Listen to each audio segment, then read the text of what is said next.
Welcome to Amazon study. চলে এসেছি অনুপাতের আবার একটি নতুন এপিসোড নিয়ে। আজকের এপিসোডে আমি আগের যতদূর অবধি অঙ্ক করিয়েছিলাম তারপর থেকেই কন্টিনিউ করব। এই অঙ্কগুলো আমি পশ্চিমবঙ্গ মধ্যশিক্ষা পর্ষদ প্রণীত সপ্তম শ্রেণীর গণিত প্রভা অঙ্ক বই থেকে দেখিয়েছি। গণিত প্রভা অঙ্ক বইয়ের পৃষ্ঠা 32-এর কোষে দেখি 2.3 সেই অনুশীলনের অঙ্কগুলো কিন্তু আমি পরপর করে দেখাচ্ছি। আগের দিন আমি 4 নম্বর অনুশীলনীর অঙ্ক অবধি করে দেখিয়েছিলাম, আজকে 5 নম্বর থেকে কন্টিনিউ করছি। 240 মিলিলিটার ডেটল জলে জল ও ডেটলের আয়তনের অনুপাত 1:3। এর সঙ্গে 60 মিলিলিটার জল মেশালে জল ও ডেটলের আয়তনের অনুপাত কত হবে? আচ্ছা, প্রথমে আমরা কি করব, নতুন অনুপাত বের করতে বলেছে।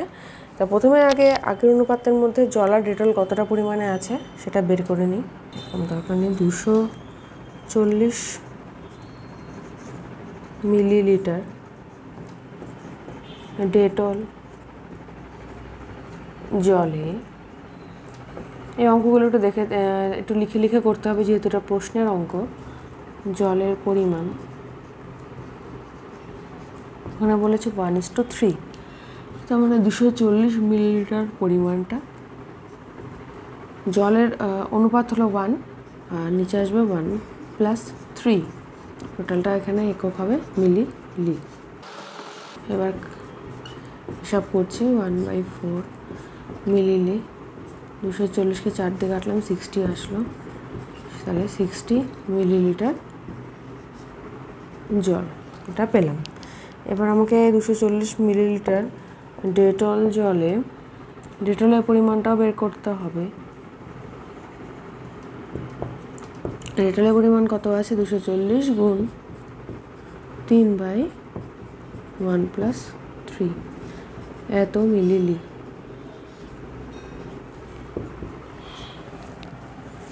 তাহলে এখান থেকে আসলো 240 গুণন 3/4 মিলিলি। 240কে 4 দিয়ে কাটলে 60, 60 সাথে 3 দিয়ে গুণ করলে আসবে 180 মিলিলি। এই দুটো ঠিকঠাক আছে কি না সেটা জানতে আমরা একটা কাজও করতে পারি। 60-এর সাথে 180 গুণ করলে যোগ করলে দেখা যাবে 240 আসলো, তার মানে দুটো আমাদের যা এসছে সে মান দুটো একদম ঠিক আছে। এবার নতুন ডেটল জলের পরিমাণ কি বলা হয়েছে? আরও 60 মিলিলিটার বাড়ানো হলো, তাহলে জলের পরিমাণ কি হবে? আগে 60 ছিল, আরও 60 বাড়িয়ে দিলাম, 60 যোগ 60 মিলিলিটার, এটা হলো 120 মিলিলি। তাহলে নতুন ডেটল জলে জল ইস্টু ডেটল, নতুন ডেটল জল ইস্টু ডেটল সমান কত হবে? 120 হলো জল, আর ডেটল তো আগে যা ছিল তাই আছে 180। এখানে একক হবে না যেহেতু দুটো অনুপাত আকারে লেখা হয়েছে, অনুপাতের কোনো একক হয় না। 0 কেটে গেল, 12 18কে 6 দিয়ে কাটছে, 6 দুগুণে 12, 3 6 18, তার মানে 2:3। তাহলে নতুন ডেটল জলে জল ও ডেটলের অনুপাত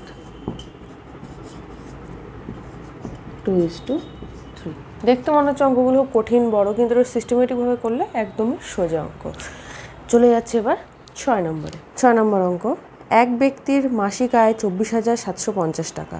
তিনি 750 টাকা বাড়ি ভাড়া দেন এবং বাকি টাকা 3:1 অনুপাতে সংসার খরচ ও ছেলেমেয়েদের শিক্ষার জন্য খরচ করেন। তিনি কত টাকা সংসার খরচ তিনি কত টাকা সংসার খরচ করেন? প্রথমে কি করব, এটা হলো মোট আয়, সেখান থেকে আগে বাড়ি ভাড়াটা বিয়োগ করে দেব, তারপরে যে অনুপাত আছে 3:1 সেখান থেকে আমরা সংসার খরচটা খুব অনায়াসে বের করতে পারবো। তাহলে এখানে লিখছি মাসিক আয় 24,750 টাকা আর বাড়ি ভাড়া দেন সমান 750 টাকা। তাহলে আমরা বাড়ি ভাড়াটাকে বিয়োগ করে দেব। বাড়ি ভাড়া দেওয়ার পর কত টাকা মাসিক আয় থাকলো সেটা দেখে নিচ্ছি। বাড়ি ভাড়া দেওয়ার পর বাকি টাকা 24,750 বিয়োগ 750 টাকা। 24,750 থেকে 750 বিয়োগ দিলে 24,000 টাকা পড়ে থাকবে। আচ্ছা, এবার এটা কী করেন উনি? 3:1 অনুপাতে সংসার খরচ করেন আর ছেলে মেয়েদের জন্য খরচ করেন। তাহলে সংসারে খরচ করেন সমান সমান 24,000 টাকা থেকে উনি সেটা করেন 3:1 অনুপাতে। 24,000 গুণ 3/3 যোগ 1, যেহেতু অনুপাতটা 3:1, এত টাকা। আচ্ছা, 24,000 গুণন 3/3 সাথে 1 যোগ করলে 4 আসলো, এত টাকা সমান সমান 24,000কে 4 দিয়ে কাটলাম, 6,000 আসলো। 6,000কে 3 দিয়ে গুণ করলে হবে 18,000 টাকা। তাহলে কিন্তু আমরা সংসার খরচটা পেয়ে গেছি 18,000 টাকা। তার মানে উত্তর, তিনি মোট